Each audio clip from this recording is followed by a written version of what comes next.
दोस्तों अदानी ग्रुप की बात करें तो ये दूसरा दिन है जब अदानी ग्रुप के लिए आज काफी अच्छी राहत भरी खबर निकल के आई है और आज तो सभी शेयरों में बहुत ही जबरदस्त तेजी है। अदानी इंटरप्राइजेस तो पिछले दो ट्रेडिंग सेशन में 30% का जबरदस्त रिटर्न दे चुका है और आप ये देख सकते हो पिछले कई दिनों से जो लगातार गिरावट का दौर जारी रहता उस पर अब ब्रेक लगाया और इसके पीछे है दो तीन बड़ी गुड न्यूज जिनको हम एक एक करके डिस्कस करेंगे। आखिर अदानी ग्रुप के शेयरों में तेजी कहां से आ रही है और क्या ये जो समय बुरा था वो खत्म हो चुका है, क्या आने वाले समय में अब फिर से एक तेजी का माहौल बनेगा या फिर अभी बड़ी गिरावट बाकी है। तो अदानी ग्रुप को लेकर जिस तरह से बड़ी बड़ी अपडेट निकल के आ रही है उनको एक एक करके हमको डिस्कस करना जरूरी है और जानने की कोशिश करना चाहिए कि आगे क्या संभावना बन सकती है। जो सबसे बड़ी बात यह है कि भयंकर गिरावट तो ऑलरेडी हो चुकी है, लोगों को भारी लॉस भी हुआ है, लेकिन जिस तरह से अच्छा बाउंस बैक देखने को मिल रहा है ये एक राहत भरी खबर है क्योंकि जो रिटेल इन्वेस्टर्स में फंसे हुए हैं उनको कुछ मौका मिल सकता है यहाँ से बिना लॉस से बाहर निकलने का या फिर हो सकता है कि कुछ प्रॉफिट कमाने का मौका भी मिले। तो बहुत सारी बातें जिसको इस वीडियो के माध्यम से डिस्कस करेंगे,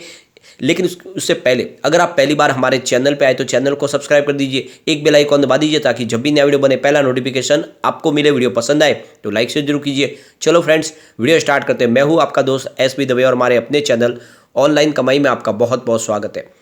अगर हम अलग अलग शेयरों की बात करें, सबसे पहले Adani ports and special economic zone की बात करें, यह अकेला एक ऐसा स्टॉक है जिसमें गिरावट काफ़ी कम हुई है, लोगों को लॉस बहुत कम हुआ। इस समय स्टॉक 600 के आसपास है, 1.38% की तेजी देखने को मिल रही है। अगर हम अदानी इंटरप्राइजेस की बात करें तो ये अकेला बहुत ही जानदार विनर है। 2 दिन में इसने अच्छा लोगों को फिर से रिटर्न दिया है, 1527 के आसपास आ चुका है, 11.98% की अभी तेजी देखने को मिले स्टॉक के अंदर और आप ये समझ सकते हो कि काफ़ी मजबूत लग रहा है। अदानी पावर की बात करें, स्टॉक फिर से 153 के आसपास आ चुका है, 5% का अपर सर्किट लगा। पिछले 2 दिन से तेजी बन चुकी है स्टॉक में, गिरावट के बाद फिर से बाउंस बैक देखने को मिल रहा है।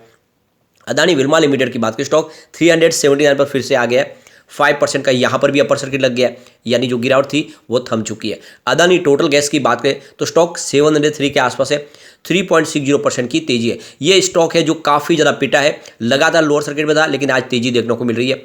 अदानी ग्रीन एनर्जी की बात करें, स्टॉक 509 के आसपास है, 5% का अपर सर्किट है। यह भी एक ऐसा स्टॉक है जिसकी बहुत ज़्यादा पिटाई हुई, लगातार लोअर सर्किट लगे लेकिन आज अपर सर्किट लग गया है। अदानी ट्रांसमिशन लिमिटेड की बात करें, स्टॉक 675 के आसपास आ चुका है, 5% का यहाँ पर भी अपर सर्किट लगा है। इसके अलावा एसीसी लिमिटेड की बात करें, स्टॉक 1748 के आसपास है, 0.96% की तेजी है, तेजी यहाँ पे थोड़ी सी कम दिखाई देगी। अंबुजा सीमेंट की बात करें तो 348 के आसपास स्टॉक है, 1.87% की शानदार तेजी देखने को मिल रही है। इसके अलावा एनडीटीवी की बात करें तो स्टॉक 199 के आसपास है, 5% का अपर सर्किट लगा। तो ये तो आप समझ ही सकते हो कि आज अदानी ग्रुप का कोई ऐसा शेयर नहीं है जिसमें गिरावट है, सभी शेयर बहुत तेजी से दौड़ रहे हैं और इसके पीछे वजह है एक बहुत बड़ी रिपोर्ट। यहाँ पे देख सकते हो हिंडनबर्ग के बाद ये जो लेटेस्ट अपडेट निकल के आ रही है कि अदानी ग्रुप बहुत जल्द इस पूरे भंवर से बाहर निकल सकता है और उसको क्या करना होगा। तो यहाँ पे देख सकते हो कि प्रॉक्सी एडवाइजरी फर्म है SCS का कहना है कि अदानी ग्रुप कर्ज को लेकर ज़्यादा मतलब जरूरत से ज़्यादा चिंता की जताई जा रही है, जबकि ऐसा नहीं है। अदानी ग्रुप अपने कर्ज को चुकाने में पूरी तरह से सक्षम है और बस ग्रुप के इन्वेस्टर और लेंडर्स की चिंताओं को उनको दूर करना होगा। यानी अदानी ग्रुप के पास इतनी एसेट है कि वो अपने कर्ज को आराम से चुका सकते हैं, सिर्फ उनके लेंडर्स की जो चिंता है उनको खत्म करना होगा और उसके बाद में अदानी ग्रुप फिर से तेजी से आगे बढ़ने के लिए तैयार हो सकता है। सबसे बड़ी बात है कि हिंडनबर्ग की रिपोर्ट के बाद महीने भर के अंदर ही जो अदानी ग्रुप का मार्केट कैप उसमें 150 अरब डॉलर का जबरदस्त लॉस हो चुका है और इसके पीछे सबसे बड़ी वजह है कि अदानी ग्रुप है वो उनके शेयर होल्डिंग में अगर आप देखें प्रमोटर की होल्डिंग काफ़ी ज़बरदस्त है, यानी 70 से लेकर 75% आसपास की प्रमोटर की होल्डिंग और इसी वजह से उनका नेटवर्थ काफ़ी तेज़ी से गिरा और आप देख सकते हो जो तीसरे नंबर पर थे विश्व के वो 32वें नंबर पर खिसक चुके हैं और जो शेयरों की गिरावट है वो भी 80% से ज़्यादा हो चुकी है। यहाँ पे देख सकते हो कि प्रॉक्सी एडवाइजरी फर्म SCS का कहना है कि अदानी ग्रुप के पास इतनी पर्याप्त मात्रा में कैश है कि वो अपने कर्जों को चुका सकता है और इसीलिए इतनी चिंता करने की फिलहाल जरूरत नहीं है। सिर्फ इस समय अदानी ग्रुप को जो उनके शेयर होल्डर्स है और जो लैंडर्स है उनकी चिंताओं का निवारण करना चाहिए। तो यहाँ पे देख सकते हो कि प्रॉक्सी एडवाइजरी फर्म का कहना है कि इस समय हिंडनबर्ग को भी जवाब देना चाहिए, इसके अलावा जो स्टेक होल्डर और जो लैंडर्स और शेयर होल्डर है उनके लिए भी ख्याल रखना चाहिए। इसके अलावा अगर आप देखें तो किसी तीसरे पक्ष से एक निष्पक्ष जांच करवानी चाहिए जिससे फिर से निवेशकों का भरोसा बहाल हो सके। तो यहाँ पे 30 सितंबर 2022 के आंकड़ों की बात करें तो इनका कंपनी का जो कुल एसेट है वो करीब 1 लाख करोड़ रुपीस के आसपास है और उस पर कर्ज 45,000 करोड़ रुपीस से भी कम है, यानी जो उनके पास एसेट है उससे आधे से उनके पास जो उन्होंने कर्ज लिया हुआ है। अदानी ग्रीन की बात करें उसका जो टोटल कर्ज है वो 51,000 करोड़ रुपीस के आसपास है और उनका जो टोटल जो एयर बेस है वो 62,000 करोड़ रुपीस के आसपास है। ऐसी दूसरी कंपनियों की बात करें तो जो एसेट है और उसके हिसाब से उनका कर्ज काफ़ी कम है और वो आराम से कर्ज चुका सकते हैं। यहाँ पे अदानी ग्रुप के लिए दूसरी बड़ी गुड न्यूज़ निकल कर आई है कि अदानी ग्रुप की जो सब्सिडियरी कंपनी है मुंद्रा एल्यूमिनियम लिमिटेड, उसको ओडिशा सरकार की ओर से कुट्टुमाली बॉक्साइट ब्लॉक के लिए एक पसंदीदा बिडर के रूप में उनको घोषित किया गया। इसके अलावा ओडिशा सरकार ने कुछ मिनरल ब्लॉक के सिलसिले में मुंद्रा एल्यूमिनियम लिमिटेड को एक दिन पहले ही लेटर ऑफ इंटरेस्ट को भी जारी किया है। यानी आप देख सकते हो कि इस समय जब लाभ माहौल बिगड़ रहा है, लोग उनसे बहुत ज़्यादा पिन छुटाने की कोशिश करी, बहुत सारी जो रेटिंग एजेंसियाँ निगेटिव रेटिंग दे, उस समय यहाँ पे एक बहुत बड़ी इनको जीत हासिल हुई है। अब यहाँ पे एक बड़ी अपडेट और निकल के आ रही है। अदानी ग्रुप अपने जो पुराना जो कर्ज है, करीब 6,500 करोड़ रुपये का कर्ज, वो समय से पहले चुकाने की प्लानिंग कर रहे हैं। तो यहाँ पे देख सकते हो सिंगापुर में इन्होंने पूरा अपना रोड मैप पेश किया है, किस तरह से कंपनी अपने प्रोफाइल को सुधारने के लिए जो पुराना इनका जो कर्ज है, जो शेयरों को गिरवी रख के कर्ज लिया गया, उसको समय से पहले ही चुकाएगी कंपनी। तो यहाँ पे देखो मार्च 2023 के पहले ही कंपनी करीब 69 से लेके 79 करोड़ डॉलर का जो इन्होंने कर्ज लिया वो शेयरों को गिरवी रख के, उसको आप देख सकते हो उसका जो पेमेंट है वो समय से पहले ही कर लेंगे। तो यहाँ पे जो रिपोर्ट निकल के आ रही है, अदानी ग्रीन एनर्जी अपने 2024 के बॉन्ड्स को 3 साल के लिए जो 80 करोड़ डॉलर करीब 6,650 करोड़ रुपये का जो उन्होंने क्रेडिट लाइन पर रिफाइनेंस करने की योजना बनाई है। और मैंने ये कहा है कि योजना हांगकांग में आज के ग्रुप बॉन्ड्स के सामने पेश भी कर दी है, यानी उसकी जो रकम बॉन्ड्स के वो पहले ही चुका दी जाएगी। तो यहाँ पे हांगकांग में जो इनकी इस समय जो आप देखें रोड शो हो रहा है, वहाँ पे जो हांगकांग में जो बैटिंग हो रही है अदानी ग्रुप की, वहाँ पे देखें तो जो इनके इन्वेस्टर है उनमें फिर से भरोसा लौटा है। इसलिए जो पुराने जो उन्होंने बॉन्ड्स जो जारी किए हैं उसकी जो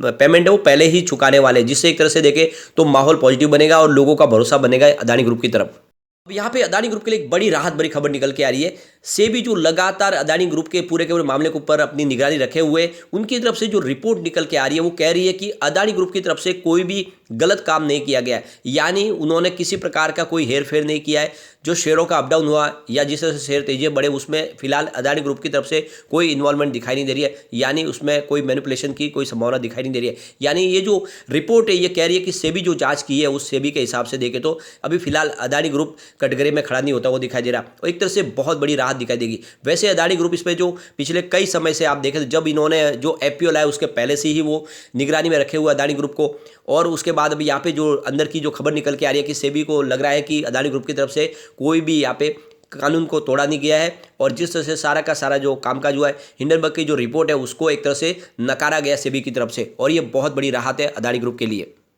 यहाँ पे सेबी का कहना है कि इस समय जो देखे जो सिचुएशन के हिसाब से तो अदानी ग्रुप की तरफ से फिलहाल तो इसमें कोई दोष दिखाई नहीं दे रहा है। आगे और हो सकता है कि जांच की जाए, हो सकता है कुछ निकल के आए, लेकिन फिलहाल जो सेबी की जो जांच है ये देखे तो उस जांच के अंदर तो अभी इस समय क्लीन चिट ही मिलती हुई दिखाई दे रही है अदानी ग्रुप को। इससे पहले देखो 13 फरवरी को जब सुप्रीम कोर्ट में सेबी की तरफ से कहा गया था कि हम अच्छे से जांच कर रहे हैं, इस मामले को देख रहे हैं और इसमें क्या कमी है उसको हम देखेंगे और उसके बारे में हम रिपोर्ट देंगे। तो फिलहाल ये रिपोर्ट अभी सेबी की तरफ से आई नहीं है, लेकिन जो अंदर जो सूत्र है वो बता रहे हैं कि सेबी की तरफ से एक तरह से देखें तो यहाँ पे क्लीन चिट मिलती हुई दिखाई दे रही है, लेकिन जाँच अभी जारी है।